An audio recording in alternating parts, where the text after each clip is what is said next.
Ukraine is a sovereign territory with a distinct political, language, and cultural landscape. Even though their histories are similar, Ukraine has strongly guarded its own distinctive identity. The ongoing conflict between Russia and Ukraine has been a complex and contentious issue. During the 18th and 19th centuries, Ukraine was part of the Russian Empire. After the Russian Revolution overthrew the empire in 1917, a civil war broke out throughout the area.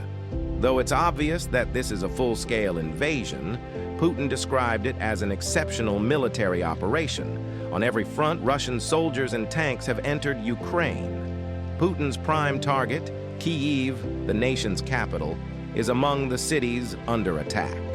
In Ukraine, many people are taking refuge in basements and metro stations. Hundreds of people have died as a result, and more than 500,000 Ukrainians have been forced to flee their country.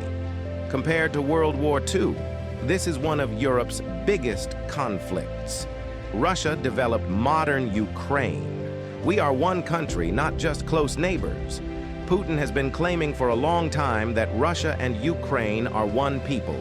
Ukraine was one of the first nations to be taken by the newly formed Soviet Union after a brief period of independence from Russian authority.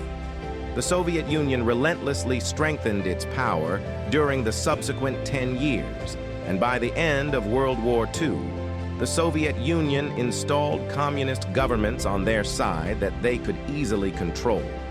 These nations vowed to protect one another against invasion when they joined the US and Canada to form the North Atlantic Treaty Organization, or NATO, in 1949. After a few years, these nations joined the Soviet LED Warsaw Pact alliance, and both sides reinforced their armed forces in order to defend one another. This is how Europe stayed for decades, until one side gave way. Ukraine moved one step closer to membership in NATO in 1994, when it joined as a partner. Additionally, they and the European Union came to an association agreement in 2013. However, the pro-Russian government in Ukraine turned down to sign the document. Instead, they decided to strengthen their bonds with Russia. Thousands of citizens demanded that the agreement be signed following the announcement of the decision. After months of peaceful protests, the Ukrainian president retaliated by killing over 100 people, sparking more protests that eventually drove the president out of office and the country. This indicated that Putin's political power over Ukraine was weakening. He then decided to use force. Since then, 14,000 people have died and almost 2 million have been displaced as a result of the conflict between Ukraine and Russia. But weeks later, he presented his demands to the West. His primary demand was that NATO cease its expansion and relocate its military borders to the 1997 positions. Away from Russia's Western authorities turned down his requests. Rather, they increased their military presence in Eastern Europe and placed forces on standby. Once again, Russian forces were massing at the Ukrainian border, and large-scale military exercises were initiated by Russia along its border with Belarus. The threat of war became real. His troops immediately crossed the Ukrainian border into Russian-backed separatist regions under the pretense of peacekeeping. Ukraine announced a state of emergency, and President Zelensky made a direct appeal to the Russian people. Hours later, Putin launched a full-scale invasion in Ukraine.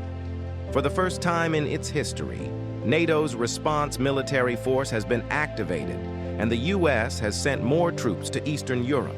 However, the world is treading carefully in many ways. World leaders have spoken out against Russia's invasion. Putin is in charge of the greatest nuclear arsenal in the world and has already threatened to destroy anyone who dared to interfere. Putin. Anyone who wants to stop us should be aware that Russia will respond instantly, and doing so will have consequences you have never experienced historically.